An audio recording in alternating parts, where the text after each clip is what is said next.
먼저 인사부터 드리겠습니다. 안녕하세요. 반갑습니다. 피종입니다. 네, 반갑습니다. 네. 개강 오리엔테이션 같은 경우는 합격 설명회 동영상을 찍었기 때문에 굳이 추가적인 얘기를 많이 하지는 않을게요. 그러니까 오늘 간단한 내용을 하고 그 다음에 바로 강의를 들어가는 걸로 하겠습니다. 먼저 나눠드린 자료 중에 몇 가지 볼만한 게 있어서 그것 좀 확인하고 갈게요. 여기 지금 합격 설명회 자료였는데요. 꿈이만 그리고 열정으로 함께하는 피종이의 전공체육이에요. 여기 보면 한 페이지 더 넘겨보셔서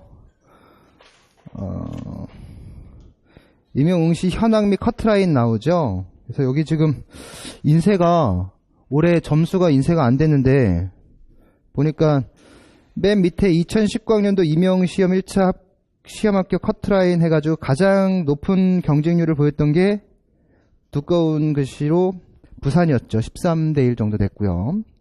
그 다음에 충남이 7.04대 1이었어요. 여기 합격선 점수는 안 나왔지만 여러분 대략 지인분들을 통해서 들었을 텐데 가장 높은 지역이 어디였어요?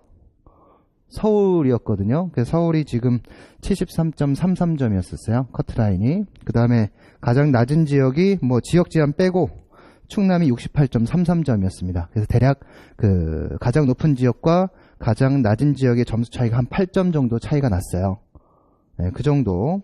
그래서 작년에 비해서 바로 위에 보면 2018학년도 1차 합격선을 보면 대략 한 60점대에서 70점을 넘은 지역은 대구 정도밖에 없었거든요. 근데 올해는 상당히 많이 70점을 넘었어요. 그것은 문제가 좀 평이한 문제들이 많이 나왔어요. 그러니까 아주 기초적인 부분의 문제들이 많이 나왔고, 그렇지만 기초적인 문제들일지라도 여러분들이 좀 혼란스럽고 좀 실수를 할 수 있는 그런 문제들이 꽤 출제되었었기 때문에 그냥 마냥 무조건 쉽다라고 얘기하기에는 어려운 부분들도 있었어요. 어쨌든 작년에 비해서 커트라인 점수가 한 3, 4점, 많게는 5, 6점 정도 올라간 거는 변함없는 사실이고요. 올해 이제 시험 출제 문항 유형이 바뀌었잖아요. 그러니까 논술이 빠진 것뿐이에요. 그냥 객관식과 서술형 문제로 이제 문제를 풀게 되실 텐데 아마도 정확한 키워드를 요구하는 그런 문제들이 많이 출제될 겁니다. 그런 정도 선으로 생각하시면 되고요. 그 다음에 시험 과목 유형별 출제 범위 이거는 넘어가도 될 것 같고요. 그 다음에 한국사 자격검정 일정 여러분들 다 알고 계시죠? 이건 여러분들 꼭 42회차 접수가 안 되셨다면 43회차에 접수하셔서 꼭 시험을 보셔야 되는 거고요. 그 다음 넘어가셔도 돼요. 이건 다 설명회 때 했던 내용. 이거 7페이지 보시면 전공체육 평가 요소예요. 여러분 제가 나눠드린 자료 중에 전공체육 평가 영역 및 평가 내용 요거 있잖아요. 요거 보이시죠? 요 자료. 요 자료는 꽤 많은 수정과 반복을 거쳐서 가장 눈에 보기 쉽게 정리를 한다 해서 이렇게 정리를 해드린 거예요. 그러니까 너무 축약을 하다 보면 어디에서 문제가 나오는지 모르고 또 너무 또 많은 양을 펼쳐놓다 보면 또 보기도 어렵고 그래서 가장 중간 지점을 찾아서 만든 게 이 자료고요. 각각에 보면 각 해당 연도에 어떠한 영역에서 어떤 문제가 출제되었는지가 나와요. 그러면 우리 평가 요소다라는 건 뭐예요? 여러분들이 체육교사가 되기 위해서 이걸 꼭 물어보겠습니다라는 거잖아요. 그러니까 이만큼은 꼭 알고 계셔야 된다는 얘기잖아요. 근데 이 알고 있어야 된다는 얘기는 체육교사로서 가지고 있어야 할 지식의 가장 타당한 부분은 이 내용들이다라는 거예요. 근데 그거를 이렇게 기출문제로 낸 겁니다. 그동안. 그죠? 그럼 이렇게 기출문제를 냈으면 여기 보면 중복되어지는 내용들이 상당히 많아요. 이 얘기는 무슨 얘기예요? 중복된다는 건 그만큼 중요하니까 중복되는 거예요. 그렇지 않겠습니까? 한 비근한 예를 한번 우리 생리학 할 거니까 생리학을 한번 예로 들어볼까요? 생리학이 어디 있냐면 뒤쪽에 있을 거예요. 한 26페이지 26페이지는 역학이고 몇 페이지 있어요? 22페이지. 이게 단면으로 채권돼 있어가지고 지금 네 맞아요. 22페이지. 자, 22페이지 에너지 대사 및 체중 조절 여기 하나만 먼저 볼까요? 그러면 여기 하나만 보더라도 즉 운동량과 운동 강도 계산하는 문제, 또 운동 강도에 따른 에너지 사용에 대한 얘기, 운동 강도에 따른 탄수화물과 지방 사용 비율에 대한 얘기, 또 운동 강도에 대한 교차 개념에 대한 얘기, 이게 계속 나와요. 그렇죠. 작년 시험 문제도 운동 강도에 관련된 문제들이 나왔고, 그렇죠. 그러니까 이런 것들은 운동 강도와 에너지에 대한 관계가 그만큼 중요하기 때문에 문제가 많이 출제된 거예요. 덥죠? 이거 졸려요. 에어컨 이거 좀 꺼주세요. 끌 수 없나요? 카메라 선생님 이거 못 꺼요? 네네. 그래서 중요한 내용은 반복되어서 출제되어지고 다루어지는 내용이기 때문에 여러분들이 이걸 보시고 아 이건 여러 번 나왔으니까 정말 중요한 문제다. 그러니까 이거는 내가 꼭 알아야 한다. 이걸 족보처럼 가지고 다니셔야 되는 거예요. 아시겠어요? 지금 여기서 시험 처음 준비하시는 분 손 한번 들어보세요. 시험 처음 준비하시는 분. 그럼 거의 한 반 이상이에요. 3분의 2예요. 여러분들에게는 이게 뭔지 솔직히 좀 과격하게 표현하면 이게 뭔지 몰라요. 그렇죠? 무슨 내용인지 몰라요. 하지만 이게 자꾸 보고 보다 보면 아, 이 내용이 중요한 거구나. 많이 언급되는 내용이니 내가 많이 봐야겠구나 하는 내용이 나와요. 공부하셨던 분, 재수, 삼수. 나머지 분들은 공부하셨던 분이요. 선생님 얼마나 하셨어요? 재수요. 자, 이거 내용 보면 이게 중요하고 이거 해야 될 내용들이구나 아시죠? 그렇죠? 그렇죠. 근데 초수들은 몰라서 이걸 봐야 된다라고 생각하지만 재수나 공부를 N수 하셨던 선생님들한테는 이게 뭐예요? 나 이거 알아요. 이거 내가 이미 공부했어요. 라는 교만을 버려야 돼요. 그리고 새롭게 씨앗을 심어야 돼요. 그런 내용이 담겨져 있는 거고요. 또 하나, 또 이제 쭉 넘어가다 보면 이건 중요한 내용이 아니기 때문에 여러분들이 얼마든지 혼자 보셔도 되는 내용이니까 12페이지 보시면 전공체육 이론서 소개가 나와요. 그러니까 여러분들이 공부를 하실 때 학원 강사들이 만들어 놓은 편저, 즉 모아놓은 이런 책들, 제가 지금 가지고 있는 책 이런 게 있죠. 이건 다 편저예요. 그 강론서들을 짜집게 해놓은 책이에요. 제 개인적인 주관이 들어간 책이 아니라 강론서의 내용을 그대로 옮겨놓은 책들이에요. 그러니까 저뿐만 아니라 노량진에 있는 모든 강사 선생님들이 다 그렇게 책을 쓰는 거예요. 근데 그 중에서 책이 두꺼운 책들도 있고 책이 얇은 책들도 있어요. 그러니까 두껍다고 해서 좋고 얇다고 해서 나쁘다라는 관점으로 보시면 안 되고요. 이 내용들을 얼마나 내가 이해하고 있는가가 제일 중요해요. 그래서 가장 기본적이고 타당한 내용들을 담는 거고요. 여러분들 이 책에 담겨져 있는 내용들만 완벽하게 이해하셔도 임용시험 준비하시는데 합격하시는데 전혀 지장이 없어요. 책의 두께는 굉장히 얇아요. 하지만 요 글씨가 8포인트거든요. 그렇기 때문에 책을 펼쳐내면 굉장히 두꺼운 책이 되는 거예요. 하지만 여기에 이제 추가적으로 내용을 좀 더 공부하고 싶다면 강론서를 참고하셔도 되는데 그 참고하실 때 여기 있는 책들이 있다라는 겁니다. 이외에 또 이제 새롭게 출간된 책들도 있겠죠. 근데 강론서를 모두 공부하시면 임용시험을 준비하는 데 시간은 상당히 오래 걸리는 거예요.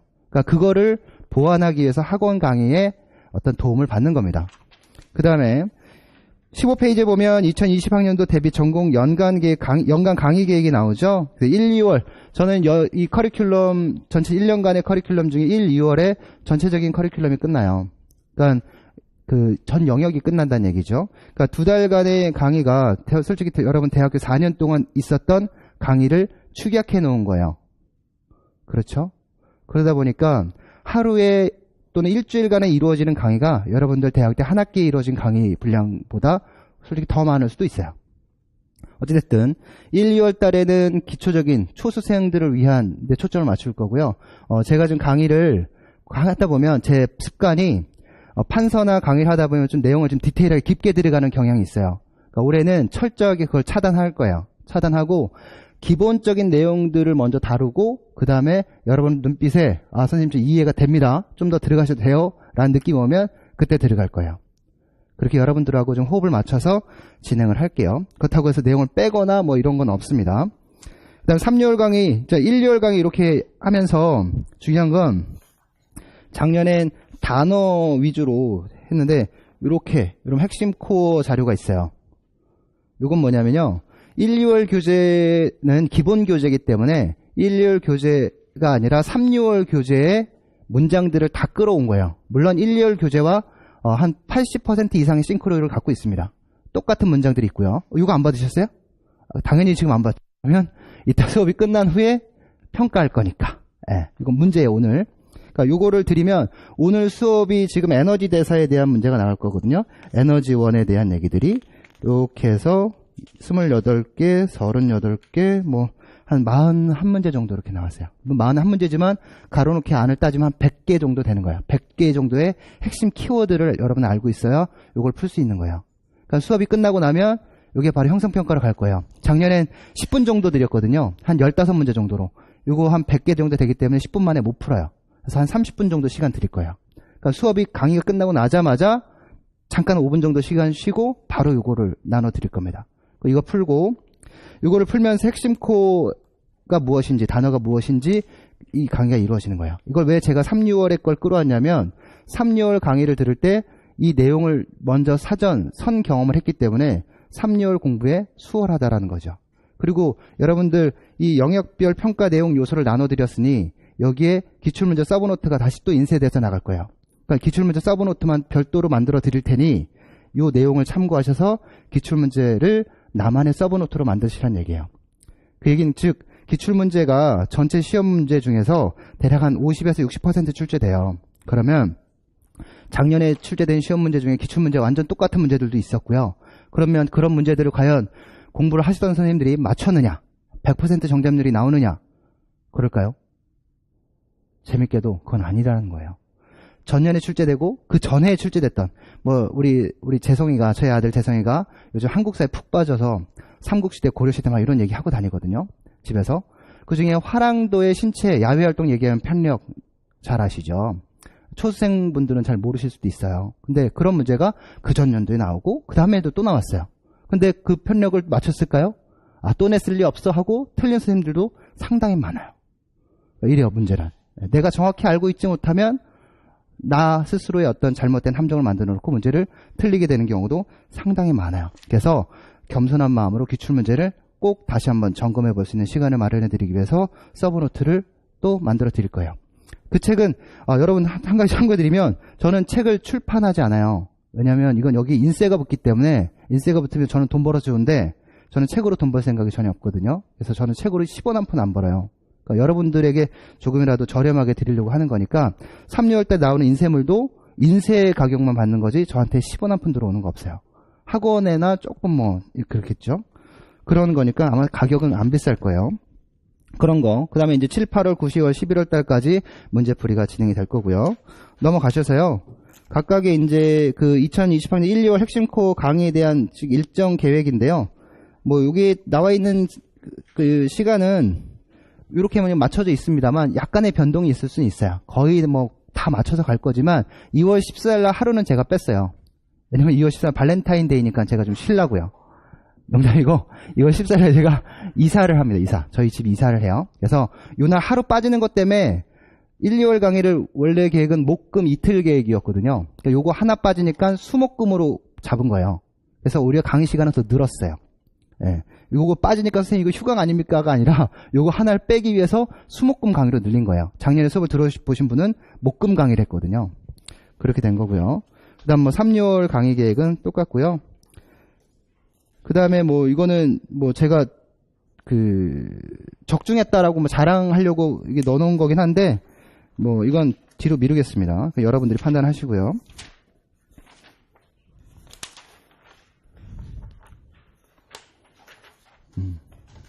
그 정도. 그 다음에 이제 마지막 부분에 이제 PPT 자료예요. 합격 설명회 했을 때 PPT 자료인데 이건 여러분들이 좀 참고할 만한 부분들이 있어서 자, 뭐 형식적인 얘기 안 물어볼게요. 여러분들이 체육교사가 왜 되고자 했는지 이런 건 이제 강의 중에 여러분들에게 한번 물어보고 여러분들의 마음과 신념과 가치관과 행동이 어떤지를 한번 물어보는 시간을 가질 거고요. 4페이지 정도 보면 2019학년도 응시현황 이 얘기 나오고요. 뭐 이것도 뭐 뻔한 얘기입니다. 그 다음에 6페이지에 보면 전공 과목 구성 이게 나와요. 그러니까 이제부터 좀 우리가 좀 얘기를 나누어야 될 것 같아요.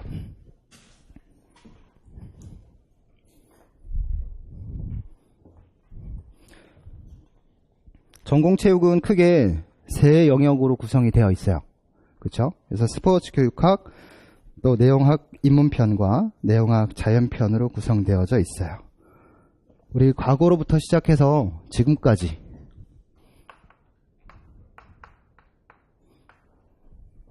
현재까지 이어져 오는 동안 우리 체육이라는 것이 어떻게 발전해져 왔을까요? 변화되어져 왔을까요? 아마도 아주 먼 옛날 선사시대의 신체활동, 체육이다라고 얘기한다면 아마 먹고 살기 위한 그런 신체활동들 위주였을 거예요. 그렇죠? 뭘 필요한 거였어요? 생계 유지를 위해서 필요한 거였겠죠. 먹고 살기 좋은데 저쪽에서 자꾸 우리 쪽을 침범해 온단 말이에요. 그럼 우리는 지켜야 될 거 아니에요. 그럼 어떤 성격의 신체활동들이 필요할까요? 군사적인 측면의 신체활동들이 필요했겠죠. 어느 사회가 좀 안정이 됐어요. 정치적으로도 좀 커요. 커지다 보면 사람들을 끌어들이고 사람들에게 어떤 즐길 거리를 제공하는 그런 스포츠들이 발달하게 되죠. 그 어떤 스포츠? 유희, 오락의 스포츠, 이런 것들이 발전하게 되죠. 그러니까 스포츠라는 것이 그렇게 큰 가치로 느껴지지 않을 수도 있겠지만 점차 시대 사회가 변화되면서 스포츠라는 것도 신체활동이라는 것도 하나의 교육이 될 수 있겠구나라는 측면의 어떤 변화가 있을 거예요. 이런 역사적인 흐름과 사회의 변화에 따라서 그 시대에서 가장 중요하게 생각하는 무엇이 나올까요? 바로 철학이 나오는 거예요. 그래서 우리가 체육사를 공부하고 철학을 공부하는 이유가 바로 그거예요. 그러니까 체육사는 서양 체육사가 있고 우리나라 체육사가 있겠죠. 그렇죠? 그러니까 서양 체육사를 바탕으로 대부분 어떤 교육의 어떤 그 바탕이 만들어진 것이기 때문에 서양 체육사도 공부해야 되고 우리나라는 체육을 어떻게 생각했는지에 대해서 잘 또 우리가 되짚어 봐야 되지 않겠습니까? 그러니까 그런 것들 우리가 공부해야 되고 시대적인 역사적 흐름에 따라서 그 시대에서 추구하는 가치관이 만들어지는 거니까 우리가 철학을 꼭 공부해야 되는 거예요. 그러니까 옛날의 철학이다라고 얘기한다면 신체활동이 굉장히 중요했어요. 신체적인 부분이 굉장히 중요했어요. 근데 여기는 신체도 중요하고 우리 이렇게 표현할게요. 교육학적으로 심동적인 부분도 중요하고 인지적인 부분도 중요하고 정의적인 부분도 중요하니 이런 거 잘 조화를 이룰 수 있도록 만들어주자. 그래서 어떤 사람을 만들자? 전인을 만들자. 이게 어떤 교육의 변화예요. 그러니까 요거를 따지면 신체를 발달시키는 거, 요거를 따진다면 신체를 통해서 심신의 조화로운 발달을 이루고자 하는 거. 그러니까 여러분들 체육학과 또는 체육교육학과 들어가셨을 때 체육이란 무엇입니까? 라는 질문 들어보셨나요? 선생님, 체육이란 무엇입니까? 신체를 통한 교육. 신체를 통해서 어떤 인간을 만들기 위해서? 전인을 만들기 위해서. 올바르고 가치로운 인간을 만들기 위해서. 그럼 어떻게 올바르고 가치로운 인간을 만들 것이냐?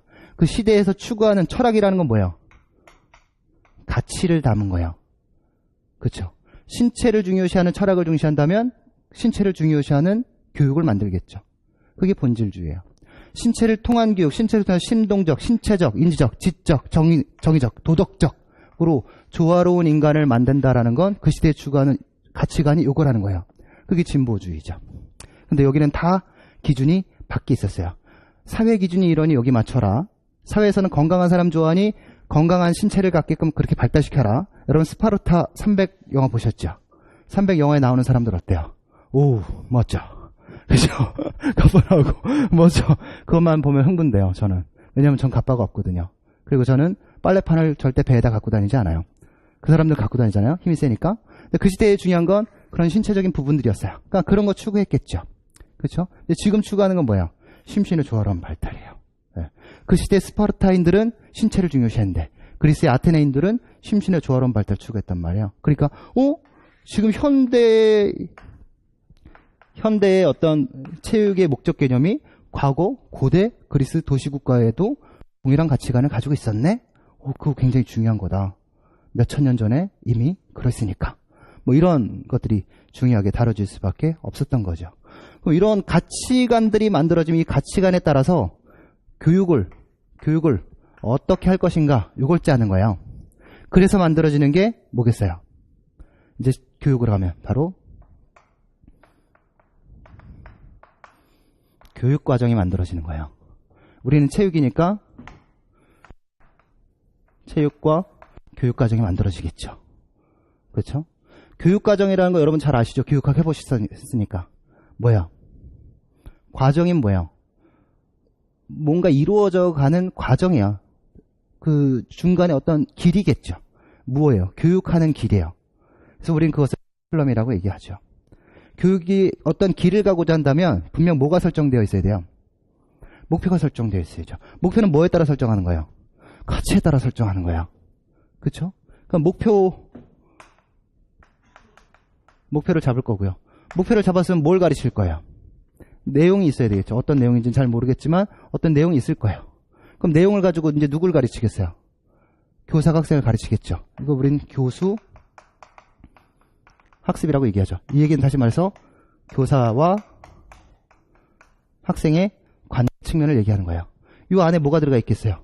이 내용이 이렇게 들어가 있겠죠. 이 사람이 어디를 향하겠어요? 목표를 향하겠죠.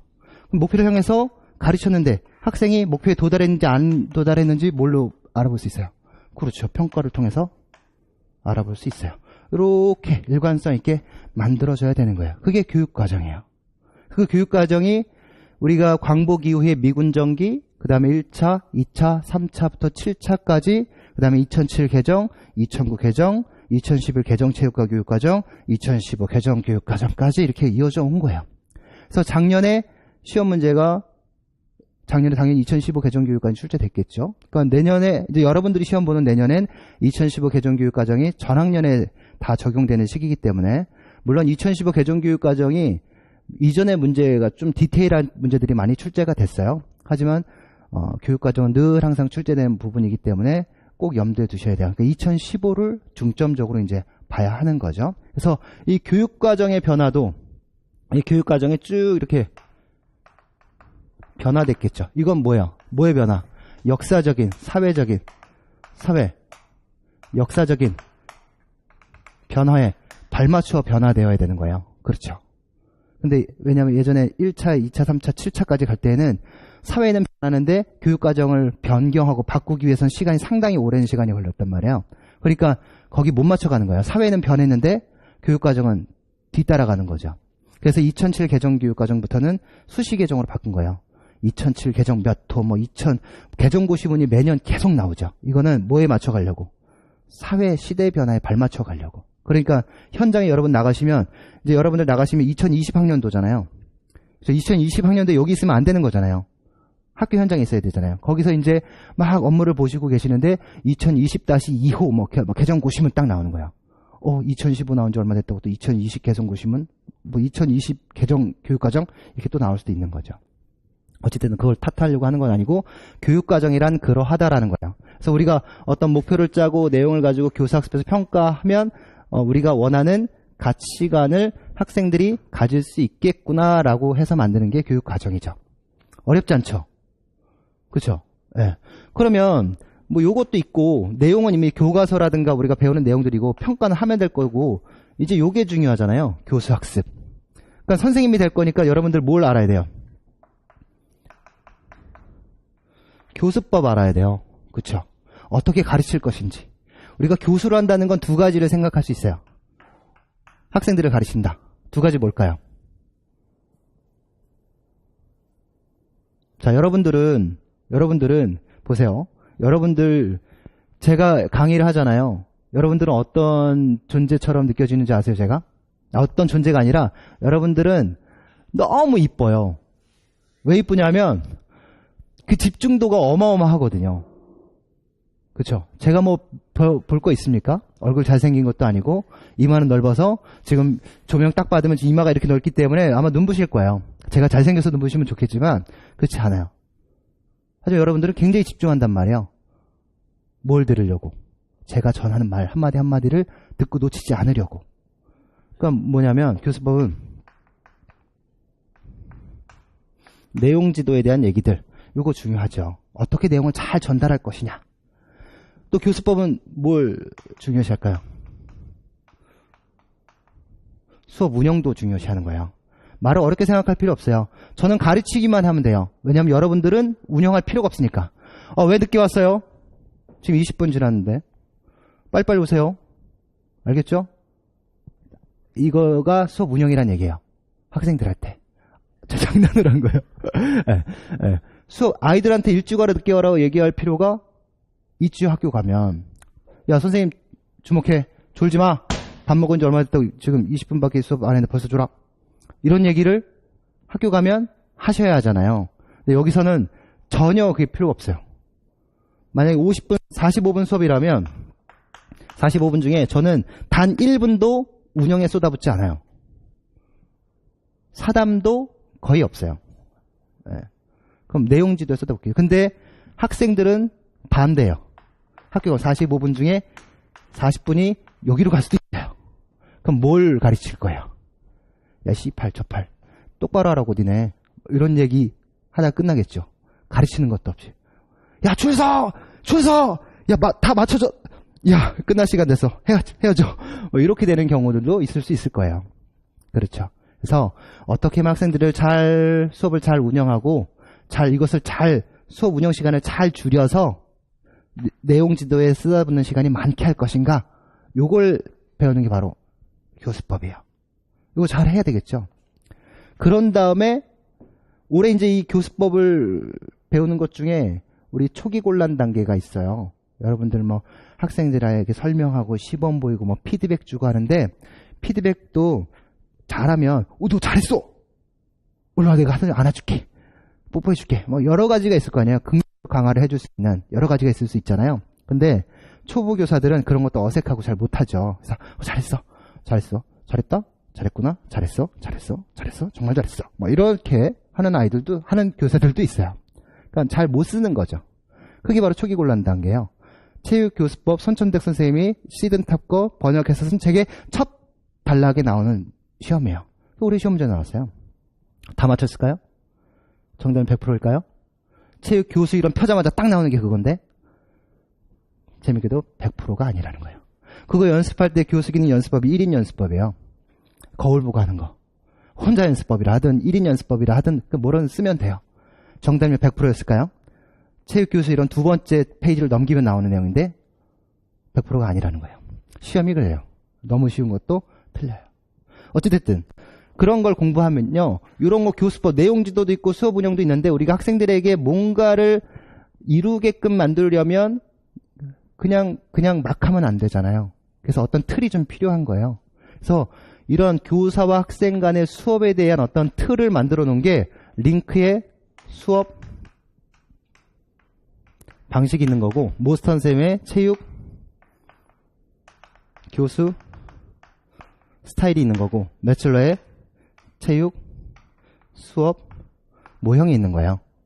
그래서 뭐 적극적 수업에서부터 뭐 교사의 팀티칭까지 뭐 교수 스타일이면 지시형부터 자기학습형까지 뭐 체육 수업 모형이다라고 얘기한다면 뭐 직접 교습으로부터 시작해서 개인적 사회적 책임감 지도 모형까지 여러 가지 모형들이 이제 다루어지는 거예요. 그러니까 조금 약식 틀이었다면 여기엔 어떤 굉장히 스펙트럼적인 다양성을 보여준다라면 여기는 하나의 어떤 모델을 제시하고 있는 거예요. 여러분들 학생들에게 협동심을 기르고 싶다면 협동학습 모형 적용하면 협동심 길러집니다. 학생들의 초보적인 학생들의 기능을 향상시키고 싶다면 직접 교수 모형 적용하시면 됩니다. 학생들에게 사회적 책임감을 기르고 싶다면 개인적 사회적 책임감 지도 모형을 넣어서 수업을 하신다면 학생들의 사회적 책임감이 길러질 겁니다. 이렇게 하고 틀을 만들어준 거예요. 그러니까 이거 갖다 쓰면 되죠. 틀이니까. 그러니까 설명서예요. 그러니까 틀 요거 딱 옮겨놓고 이걸 나에게 맞게 쓰면 돼요. 이런 것들. 이게 바로 체육과 교육학, 스포츠 교육학에 담겨진 내용들이에요. 아주 핵심적인 내용만 얘기한 겁니다. 그러면 여기 제가 그림을 이렇게 넣은 건요. 이 체육사 철학은 우리가 지향해야 할 목표가 만들어진 거예요. 이 터널의 끝이겠죠. 이 길은 바로 우리 교육 과정을 얘기하는 거예요. 그렇죠? 그래서 이 교육 과정과 교수 이론 수업 방식 스타일 모형 이런 문제들에 대한 얘기들을 좀 시각적으로 표현하려고 그림 넣은 거고요. 한 페이지 더 넘겨보시면 제가 사람을 그려놨어요.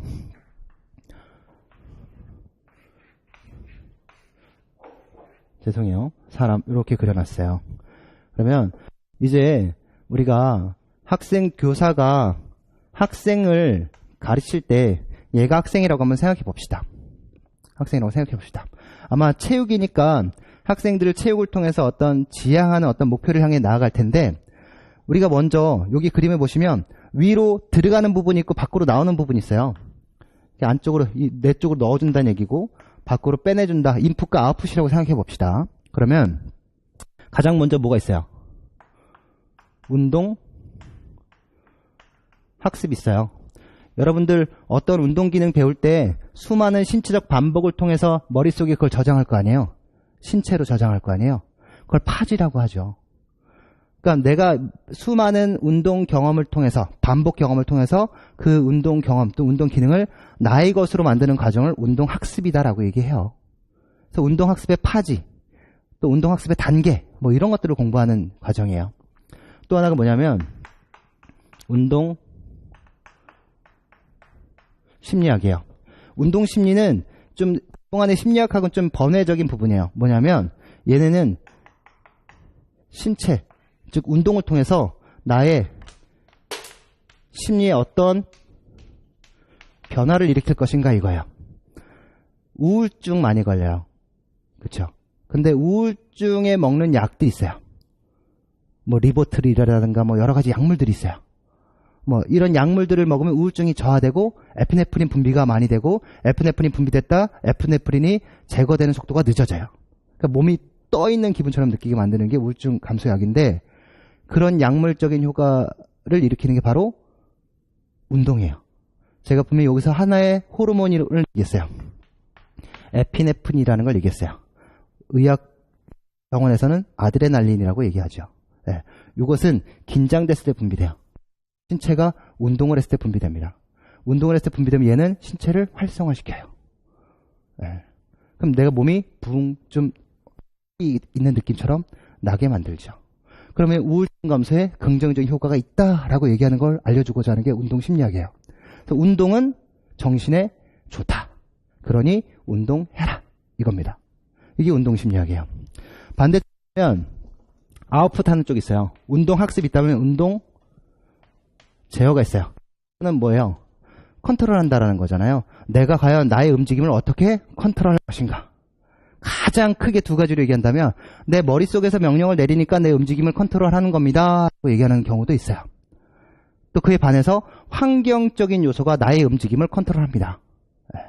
환경과 나와 내가 해야 될 과제에 어떤 조건이 부합되면 인간의 움직임이란 자연스럽게 생성되는 겁니다 라고 얘기하는 경우도 있어요.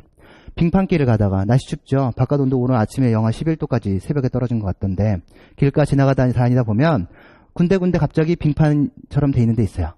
그럼 빙판을 딱 밟을 때 어때요? 갑자기 확 미끄러져요. 넘어질 것 같아요. 오! 막 이렇게 넘어질 것 같아요. 그럼 이 움직임은 과연 누가 만들어냈느냐? 나는 미끄러질 때 멋지게 안 넘어지는 척 하면서 딱 잡고 다시 일어서서 딱 가야지. 이런 생각을 하고 하는 사람들은 아무도 없어요. 아마 미끄러질 때 안 넘어지려고 어떻게 아둥바둥 했겠죠. 하지만 그 움직임 내 의도로 만들어진 게 아니에요. 그게 바로 다이나믹 시스템 이론에서 얘기하는 거예요. 뉴엘에. 그런 것들을 공부해요. 어떻게 하면 운동이 제어될 수 있느냐. 머리냐 환경이냐. 이런 것들. 또 하나가 지금 뭐 있냐면 이제 역학이에요. 운동 역학. 내 움직임을 만들었으면 그 움직임을 역학적으로 분석하라는 얘기예요. 눈에 보여지는 대로 분석해 보세요 라고 할 수도 있고, 그 숫자로 나열해서 한번 분석해 보세요 라고 할 수도 있고, 그 움직임의 원인이 힘인데 힘이 어떻게 됐길래 움직였나요 라고 분석할 수도 있는 거예요. 여기서 이제 눈이 졸릴 수밖에 없어요. 왜냐하면 뭐가 나오니까? 숫자가 나오니까. 기호가 나오니까.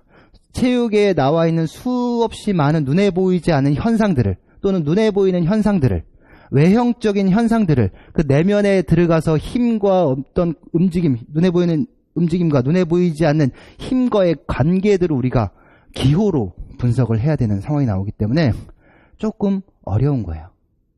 하지만 한 4개월 정도의 시간이 지나면 알게 돼요. 그건 제가 열심히 도와드릴게요. 그 다음에 스포츠 심리학 있죠. 스포츠 심리학에 다 들어가는 거예요. 스포츠 심리학, 운동제어, 운동학습, 운동심리학까지 다 포함되는데, 스포츠 심리학은 뭐냐면 내가 심리를 어떻게 잘 조절해서 어떤 신체 수행을 어떻게 최고의 수행으로 만들어낼 것이냐 이거예요. 그러니까 내 심리를 잘 조절해서 어떻게 하면 피크 퍼포먼스를 나타낼 수 있느냐. 그럼 내 심리를 어떻게 조절하면 돼요? 당장 내일 시합이에요. 결승전이에요. 근데 심리가 불안해요. 어떻게 하지? 떨어지면 어떻게 하지? 지면 어떻게 하지? 불안해요. 그러면 나는 평상시에 굉장히 잘했는데 불안하니까 어때요? 안 되죠. 제가 작년에 그 생활 스포츠 지도사 골프 시험을 보려고 했어요. 예, 골프 시험을 보려고 했어요. 근데 물론 1차적인 요인은 강의 때문에 못했지만 그 전에 그 시험 삼아 그 제가 살고 있는 지역의 의장배 골프 대회를 나갔어요. 나갔는데 저는 골프라는 것에 어떤 시합의 성격을 띤 것을 처음 출전해 본 거예요. 그러니까 평상시에는 잘했는데 시합이라는 랭킹을 저를 이거 뭐가 안 들어갔죠? 그죠? 잠깐 랭킹을 매긴다는 이 중압감이 저를 힘들게 한 거예요. 그러니까 처음에 볼을 티샷을 하자마자 볼이 산으로 가버렸어요. 그래서 18개홀 중에 드라이버로 치는 홀이 꽤 많잖아요. 근데 거기 한 80%가 다 산으로 갔어요. 이 얘기는 다 오비가 났다는 얘기죠. 그래서 멘탈이 완전히 나간 거예요. 그리고 강의를 핑계 삼아 안 했었어요. 물론 강의 때문에 못한 건 사실이에요. 근데 내 심리 조절을 그때 잘했다면 내 수행은 좀 더 나아질 수도 있었어요. 그거라는 게 스포츠 심리학이에요. 그러니까 성격이 어떤지, 불안을 어떻게 잘 조절할 건지, 내 동기를 어떻게 잘 다룰 것인지. 올해 시험 문제 나왔잖아요. 동기 분위기. 요거 주변에서 따뜻하고 긍정적인 분위기 만들어주면 이 좋은 동기 분위기거든요. 요런 시험 문제가 나왔던 거고. 그 다음에 이런 것들을 잘 조절하자라고 해서 우리 심리 조절 훈련 기법, 이게 또 시험 문제로 출제된 거고요. 올해 체계적 둔감화가 나온 거잖아요. 그런 것들. 그 다음에 이런 거 잘해서 심리 조절 잘해서 최고의 수행이 나왔는지, 어떻게 하면 신체적인 발달이 이루어졌는지 이런 거 알아보려면 뭐 해야 돼요? 측정하고 평가해야 돼요. 그래서 측정평가 시험 문제로 나온 거고요. 오늘은 해야 될 게 뭐예요? 생리학이에요. 우리 전공 체육을 공부하는 사람들에 있어서 솔직히 제일 중요한 과목이고 제일 어려운 과목이에요. 가장 미시적인 부분을 다루고 있고 가장 미시적인 부분을 통해서 가장 눈에 띄게 신체적 변화와 발달이 나타나는 부분들을 언급해야 되는 내용들이에요. 그래서 우리 생리학을 다룬다라고 얘기한다면 생리학은 뭐예요? 한마디로 얘기해서 잘 먹고 잘 저장해서 잘 쓰자, 요것만 생각하면 돼요. 쉽죠? 그럼 뭘 잘 먹어야 돼요? 아까 점심에 밥을 먹는데 어떤 분들이 옆에 오셔가지고 다이어트를 해야 된다 막 이렇게 얘기하시는 거예요. 그러면서 밥을 줄이고 반찬을 많이 먹어 이렇게 얘기하더라고요. 그 얘기는 뭐예요? 밥은 탄수화물이니 탄수화물 줄이고 반찬 많이 먹어, 이 얘기, 뭐 채식하라는 얘기인데, 탄수화물 많이 먹는다고 살이 찌는 건 아니에요. 그렇죠? 탄수화물 많이 먹는데, 즉 섭취량은 많은데 활동량이 적기 때문에 살이 찌는 거죠. 그렇죠? 우린 탄수화물 잘 섭취해야 돼요. 지방도 잘 섭취해야 되고요. 골고루 잘 섭취해서 안정적인 영양 섭취와 안정적인 활동을 통해서 건강한 삶을 유지하면 돼요. 하지만 우리는 더 성장해야 되잖아요. 그러기 위해선 뭘 해야 되는 거예요? 트레이닝을 해야 되죠. 만약에 내가 선생님과 제가 키도 똑같고 몸무게도 똑같고 신체적 능력도 다 똑같아요. 근데 똑같이 물건을 들어서 저 앞에까지 옮겨요. 근데 선생님은 심장이 10번 뛰고 전 심장이 20번 뛰어요. 누가 신체적으로 더 튼튼한 거예요? 선생님은 심장이 10번 뛰어요. 물건 옮기는데 똑같은 일 하는데 저는 심장이 20번 뛰어요. 제가 더 좋은 몸을 갖고 있는 걸까요? 심장이 더 많이 뛰면 더 좋은 거 아니에요?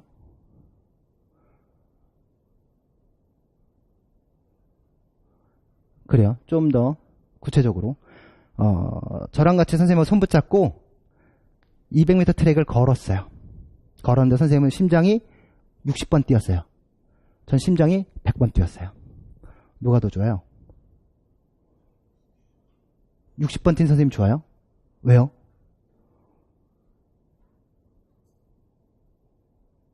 똑같이 걸었는데 똑같이 일했는데 심장이 적게 뛰었다는 건 심장이 많이 노력하지 않아도 된다는 얘기예요. 심장이 걷는데 힘을 많이 쓰지 않아도 된다는 얘기예요. 얘기는 심장이 또는 인체가 아주 효율적이 됐다는 얘기예요. 생리학 공부는 그런 거예요.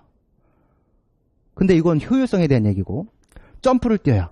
또는 아주 무거운 물건을 들어올려요. 이때는 어떨까요?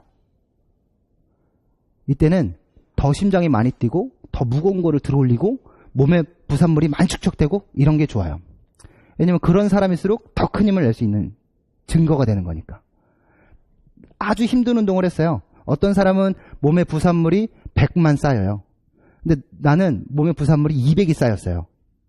근데 200이 쌓였다라면 좋은 건 아니죠. 근데 200이 쌓인 만큼 더 큰 일을 해낸 거예요. 이렇다면 더 좋은 거죠. 왜냐하면 내 능력이 좋아진 거니까. 그런 것들을 우리는 공부하게 될 거예요. 아주 디테일하게 얘기가 들어가면 한도 끝도 없는 게 생리학이에요. 하지만 표면적인 부분부터 차근차근 다뤄서 들어가고 하나하나 들어갈게요. 그리고 이제 공부를 하실 때 중요한 건 자, 저는 경험자예요. 그죠? 생리학 책만 제가 가지고 있는 게 15권, 20권 가까이 돼요. 예. 처음부터 끝까지 다 봤다라면 거짓말이고요. 어쨌든 저는 굉장히 많이 생리학 책을 봤어요. 생리학 강의도 상당히 많이 했고요. 그쵸? 저는 쉬워요. 얘기하는 게. 물론 그러다가 또 보면 또 제가 천재가 아니기 때문에 중간중간 모르는 내용들도 있을 수 있겠죠. 하지만 전 경험자예요. 근데 이 중에 상당 부분은 대학에서 강의 들을 때 잠깐 발표하고 말고 끝난 경우도 상당히 많아요. 내가 발표한 부분 좀 알지 다른 팀이 발표한 내용은 잘 몰라요. 선생님 초수신가요? 선생님 생리학 공부하셨죠? 생리학 강의만 들으셨나요? 아니면 생리학을 발표 수업으로 하셨나요? 발표로 하셨나요? 발표를 하셨나요? 뭐 발표하셨어요? 아니 선생님이 발표하셨잖아요. 잘 기억이 안 나죠? 꽤 오래돼서. 뒤에 선생님 하셨죠? 발표 수업 하셨나요? 그럼 강의 들으셨어요? 어떤 게 제일 기억이 나세요? ATP, 아데노신 트리포스페이트, 아데노신 3인산, 에너지. 그쵸? ATP. 그거 알면 다 아는 거예요. 거기서부터 시작이니까. 오늘 거기서부터 저기서부터 여기까지 풀어드릴 수 있어요. 아무튼 선생님 발표 수업 하셨어요? 네. 신선 선생님. 네. 강의 들으셨어요? 그럼 발표 수업 하셨던 선생님 한 분만. 이렇게 하면 손 안 들더라고. 나이키 선생님. 발표 수업 하셨나요? 뭐 발표하셨어요? 호흡기 발표하셨어요? 호흡기 가장 기억에 남는 거 뭐예요? 오, 외호흡과 내호흡 아주 좋네요. 네. 외호흡과 내호흡이 같아질 때가 있어요. 네, RER과 RQ에 대한 얘기예요. 그죠? 외호흡은 RER을 얘기하고 내호흡은 RQ를 얘기하죠. 같아질 때가 언제예요? 항정 상태. 맞아요. 발표하셨어요? 선생님 직접 발표하셨나요? 아, 그러니까 기억에 많이 남으시네요. 지금 나온 얘기들이 시험 문제였었고요. 저에 대한 개념을 알았다면 과거 기출문제 중에 호흡기에 관련된 문제는 한 80% 이상 맞출 수 있는 개념이에요. 네. 가능성이 확 열리네요. 그죠? 우린 잘할 수 있을 것 같은 느낌이. 그래서 이런 것들을 공부할 거고요. 그 다음 요거는 꼭 해야 돼요. 합격을 위한 3단계 공부법. 여러분 뭐냐면 여러분 오늘 오시기 전에 책 한번 읽어보셨어요? 생리학? 오늘 다 나가지 않을 거니까 아마 선생님 에너지계 정도는 하시겠지 하고 한번 읽어보셨어요? 솔직하게 읽어봤다. 솔직하게 읽어봤다. 거짓말하지 말고 읽어봤다. 손 내리세요. 네, 읽어봐요. 공부를 잘할 수 있는 방법은 예습. 그 다음에 수업에 충실하고 꼭 복습하는 거. 예습은 제가 부탁할 수밖에 없는 거예요. 그죠? 근데 강의와 복습까지 제가 책임질게요.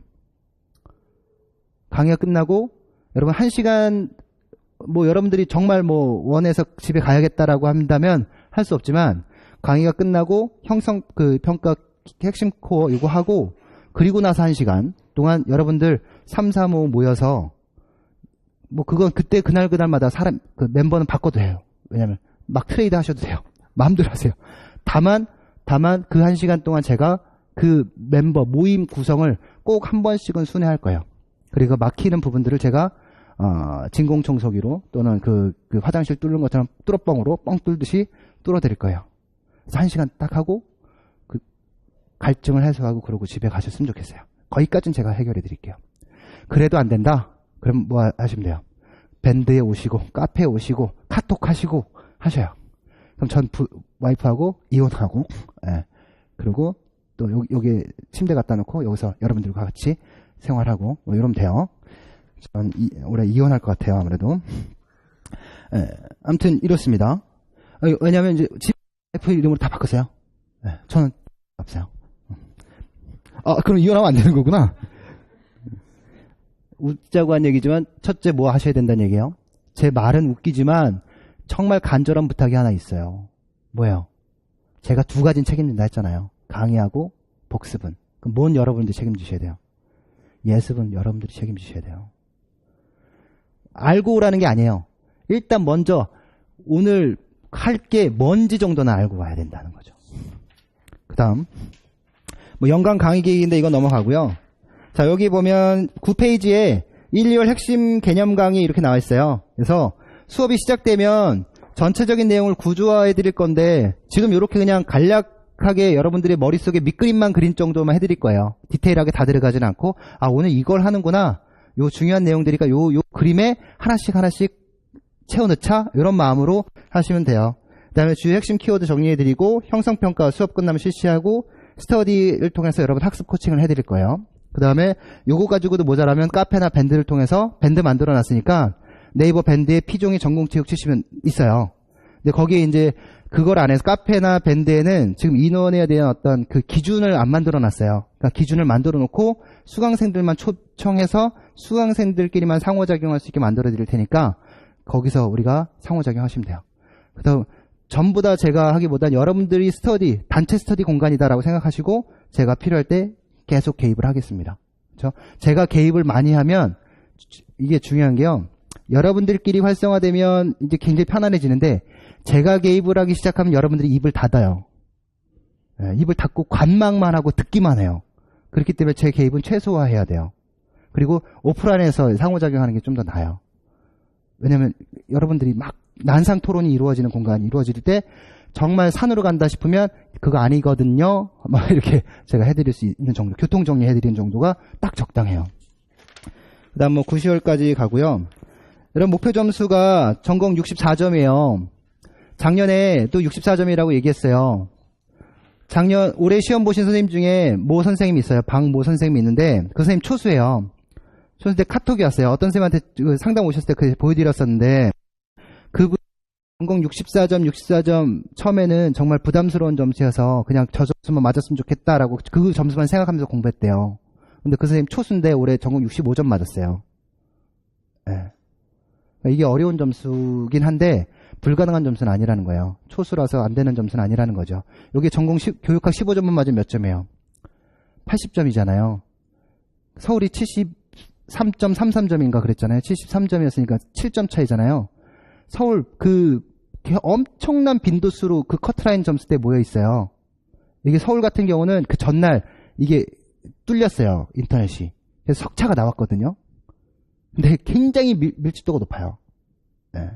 근데 7점이 올라갔잖아요. 무조건 1배수예요. 0.5배수 안으로 들어가요. 그렇죠? 유선생님은 2차는 뭐예요? 그냥 평타만 쳐도 합격이에요. 그렇지 않아요? 그게 된다는 거죠. 그리고 여기는 뭐냐면 이거 저기 때문에 유명해진 거예요. 그 오타니 선수 때문에 만다라트라고 하는 거거든요. 만다라트 한번 보시면 전공 60점 이렇게 넣었고요. 제가 8개 영역으로 삥 둘러놨어요. 보이시죠? 그래서 그 중에 바로 왼쪽으로 오른쪽으로 가시면 여러분들이 볼 때 왼쪽으로 가시면 철학 체육사를 놨어요. 그리고 거기서부터 시계 방향으로 돌린 거예요. 이렇게. 오늘 이거 설명해드린 것도 시계 방향으로 이렇게 돌린 거예요. 그래서 철학을 공부하면 여러분 교육 철학 공부하셔야 되고 철학 영역 뭐 여러 가지 그 체육사적인 부분들을 공부하셔야 되고 이렇게 이건 제가 만들어 드린 예시고 여러분들 워드 아니면 이거 틀이 필요하다라고 얘기하면 제가 틀을 드릴게요. 그래서 여러분들만의 만다라트를 한번 만들어 보세요. 그래서 이거는 뭐 강요가 아니고 내 목표를 구체화하라는 뜻에서 담아놓은 거예요. 그래서 구체화하고 이거를 채워넣자. 그 여러분들하고 이제 상담을 통해서 여러분들의 어떤 성장이 어떤지 제가 한번 시각화해서 만들어 드리는 것도 한번 가져볼게요. 한번 만들어 보세요. 그 다음에 뭐 수험생의 마음가짐 뭐 이렇게 담겨져 있고요. 그 다음에 13페이지에 보면 피종이의 자기형식 힐링타임 이렇게 있어요. 이거는 이제 금요일날 강의가 다 끝나면 7시에서 7시 반쯤 될 텐데 원하는 사람만 남아서 저랑 자유스럽게 그냥 대화하는 시간을 가지면 돼요. 그냥 뭐 과자라든가 음료수 뭐 아주 기분 좋을 때는 맥주도 이렇게 갖다 놓고 이렇게 얘기하면서 그냥 선생님 어제 남자친구랑 헤어졌는데 기분 굉장히 안 좋아요. 이런 얘기도 할 수 있는 거고 선생님 생리학 때문에 자살하고 싶어요. 그러면 제가 같이 올라서 뛰어내립시다. 막 이럴 수도 있는 거고 그런 얘기 가볍게 하는 거예요. 공부 얘기는 안 할 거예요. 나도 머리 쉬어야 되니까. 그런 얘기들. 그러니까 제가 상담한 내용 중에 제가 2010년부터 강사를 했는데 상담하러 오셔가지고 공부에 대한 얘기보다 인생 상담한 경우가 더 많아요. 대부분 다 그중에 가장 빈도수가 높은 건 이성 문제예요. 남자친구랑 헤어졌어요. 여자친구랑 헤어졌어요. 그러고 와서 우리 밥이나 일단 먹읍시다 하면 짜장면 먹는데 짜장면에 눈물 콧물 뚝뚝 떨어지면서 짜장면 먹는 남자 선생님도 있었어요. 아무튼 그런 것들 필요해요. 마음을 풀어주는 시간들도. 그다음 마지막 여러분들 교사가 될 거잖아요. 어저께 뉴스를 봤어요. 심석희 선수 뉴스를 봤어요. 쌍욕이 입 밖으로 막 튀어나오는데 저희 아들 둘이 있어가지고 제가 참았어요. 심석희 선수를 욕하는 게 아니라 누굴 욕하는 건지 아시겠죠? 그래서 교사분들이에요. 여러분들은 공무원이 아니에요. 그렇기 때문에 누구보다 인격적으로 건강하고 인격적으로 조화를 이룬 존재여야 해요. 체육학에 대한 전공 지식들도 중요하지만 그 전공 지식을 품고 아이들의 미래의 방향감을 설정해 주실 분들이기 때문에 여러분들이 어떠한 가치관을 가지고 이 임용시험을 준비하는가도 굉장히 중요해요. 교사 왜 되고 싶으세요? 선생님, 교사 왜 되고 싶으세요? 가르치는 게 좋아서? 뭘 가르치고 싶은데요? 체육? 선생님 체육 좋아하세요? 어떤 종목 좋아하세요? 배구? 배구 할 때 기분이 어때요? 좋아요? 행복해요? 아이들도 행복했으면 좋겠어요? 선생님을 만나면 아이들이 행복할까요? 그렇게 하고 싶죠. 선생님이 행복하면 선생님을 바라보는 아이들은 행복하겠죠. 그렇죠? 선생님은요? 왜 체육교사 되고 싶어요? 선생님, 제가 눈이 사신가요? 선생님이요, 제 눈을 피하는구나. 소통하는 게 좋아서. 소통하는데 제 눈을 피하시면 어떡해요? 아니, 농담이에요. 어때요? 그렇게 하시고 싶어요? 선생님은 그럼 소통하는 걸 좋아하시겠네요? 다른 분들하고도. 아이들이 선생님한테 와서 선생님, 우리 지구에는 그 외계인들이 다 가면을 쓴 애들이에요. 제 친구들은 쥐도 잡아먹어요. 이런 아이가 있어요. 실제로 그런 아이가 있어요. 근데 우리 상담 좀 하자라고 얘기하면 선생님은 어느 별에서 왔어요? 이렇게 얘기를 해요. 선생님은 지구별에서 왔어? 그러면 저는 안드로메다 별에서 왔는데 저희 똑같이 생기셨네요. 이렇게 얘기를 해요. 진짜요. 전 거짓말이에요. 그만큼 4차원의 생각을 갖고 있는 아이들도 굉장히 많아요. 근데 더 나아가면 수업 중에 얘기해드리겠지만 굉장히 상식을 벗어난 아이들도 굉장히 많아요. 그런 아이들과 소통을 통해서 어떤 뭔가 관계를 가질 수 있는 그런 기회를 만들어주고 싶으시기도 하시겠죠. 그렇죠? 더 중요한 건 지금 방학했죠? 방학이죠? 제 페이스북에 현직 교사, 체육교사 선생님들은 경쟁이 붙어요. 지금 이 시기에. 무슨 경쟁이 붙을까요? 괌, 하와이, 스위스. 지들 여행 갔다고. 스위스는 너무 날씨 좋아. 이러고 있고. 괌, 더워. 막 이러고 있고. 거기서 아무튼 그래요. 전 여기서 이러고, 우린 이러고 있는데. 근데 여러분들 내년엔 어디가 있어야 돼요? 내년에 여기 있겠구나. 아니 내년에 안 읽겠구나. 6월 때 발령날 학교 준비하고 있었고 내년 여름에 겨울에 가세요. 내년 여름에 신규고사 연수 있으니까 내년 겨울에 괌을 가던 사이파를 가던 아테네를 그리스를 가던 요즘에 저기 그 칸쿤인가 거기가 유명하던 신혼여행을 가시던 뭐 그때 가서 하세요. 좀 방향이 잡히세요? 이제 이런 거고요. 다음 시간에 바로 강의를 들어가기 전에 생리학에 대한 얘기 조금만 하고 그 다음에 잠깐 쉴게요.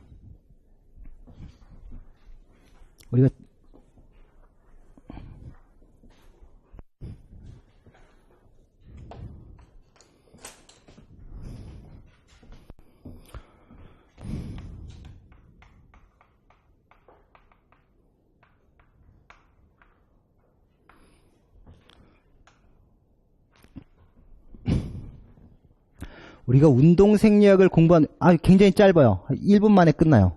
네, 1분 만에 끝나요. 운동 생리학은요.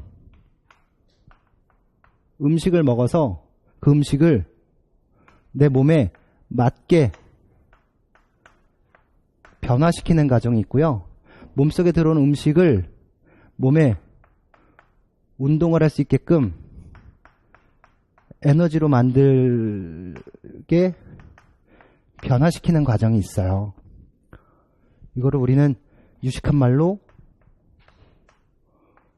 동화라고 얘기하고요. 이걸 유식한 말로 이화라고 얘기를 해요. 그래서 요 두 가지를 이렇게 합쳐서 우리는 대사작용이라고 이렇게 얘기를 해요. 그러면 우리가 음식을 섭취한다 아까 뭐 얘기했어요? 밥 얘기했던 탄수화물에 대한 얘기고 있고 또 뭐도 먹어요? 지방도 있고 단백질도 먹잖아요. 그렇죠? 얘네들을 몸에 잘 저장해서 탄수화물을 글리코겐으로 중성 지방으로 뭐 단백 아미노산이나 말란 이런 형태로 저장을 하겠죠. 이 글리코겐을 간에 저장할 수도 있고 글리코겐을 근육에 저장할 수도 있고 글리코겐을 혈액에 담으면 그게 글루코스라는 게 돼요. 중성지방은 트리글리세라이드라고 해서 우리 요거를 분해하면 유리지방산과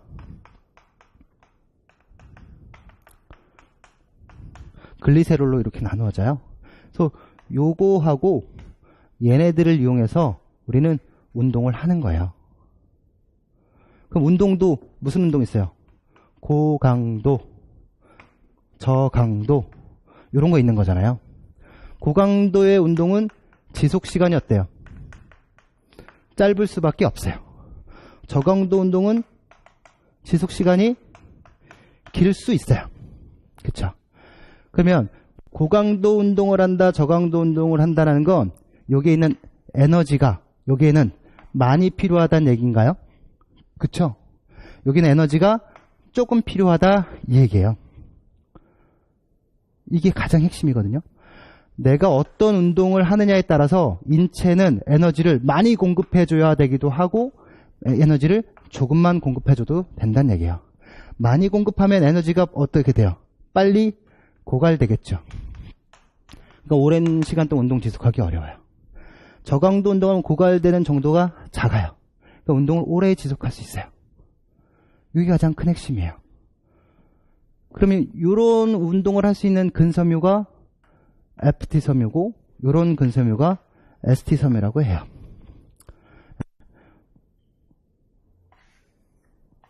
그러면 우리가 고강도 운동을 하는 이 근섬유가 활성화되는 운동을 하기 위해서 우리 몸은 에너지를 많이 주기 위해서 노력할 거예요.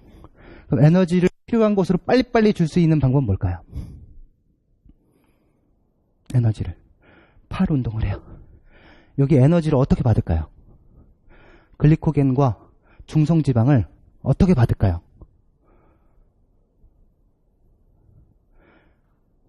허벅지에 있는 글리코겐을 끌어서 일로 보내야 돼요. 어떻게 보낼까요? 이쪽으로 에너지를 몰아줘야 돼요. 혈액을 통해서 가겠죠. 혈액의 흐름을 누가 만들어요? 심장이 만들겠죠. 그 심장이 얘가 이렇게 천천히 움직이면 심장이 어떻게 뛸까요? 이렇게 쿵탁쿵탁 이렇게 뛰겠죠. 이렇게 하면 심장이 어떻게 뛸까요? 펄 뛰겠죠. 그렇죠. 지금 전자는 저강도 운동, 후자는 고강도 운동을 한 거예요. 운동 강도에 따라 심장은 강하게 빨리빨리 뛰어요. 운동 강도가 낮으면 천천히 뛰어요. 이게 다예요. 이걸 이해하면 끝나는 거예요. 그럼 고강도 운동을 하면, 이런 운동을 하면 신체적 능력은 굉장히 좋아지는 쪽으로 능력이 발달한다. 요거예요. 이런 운동을 많이 하면 이 트레이닝 전과 후에 내가 느끼는 그 운동 강도는 전에는 이렇게 높았다면 후에는 이렇게 운동 강도가 낮아지는 거예요. 아까 말했던 것처럼 손 붙잡고 운동장 한 바퀴 돌았는데 선생님은 심장이 60번 뛰었다면 저 같은 사람은 100번 뛰는데 선생님 같이 트레이닝 된 사람은 60번 뛴다는 거죠. 그럼 뭐야? 동일한 일을 했는데 심장의 심박수가 적어요. 뭐가 좋아진 거예요? 성이 좋아진 거예요. 그렇죠? 보세요. 100걸음을 걸었는데 산소가 100ml가 필요하다 칩시다. 근데 심장이 60번 뛰면 60ml의 산소가 또 필요해요. 근데 난 심장이 100번 뛰면 또 100ml의 산소가 또 필요해요. 그럼 선생님은 160ml의 산소가 필요하면 100걸음을 걸을 수 있는 건데 저는 200ml의 산소가 있어야 100걸음을 걸을 수 있다 이 얘기예요. 몸이 쓰는 산소는 똑같은데 산소가 적은 거예요.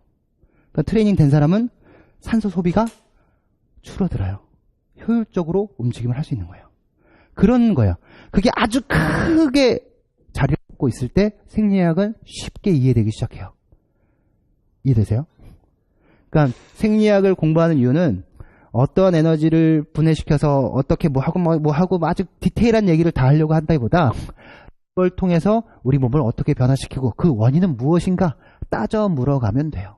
그리고 그 기전만 알면 돼요. 아시겠어요? 네, 10분간 쉬시고 그 다음에 생리학 수업 시작할게요.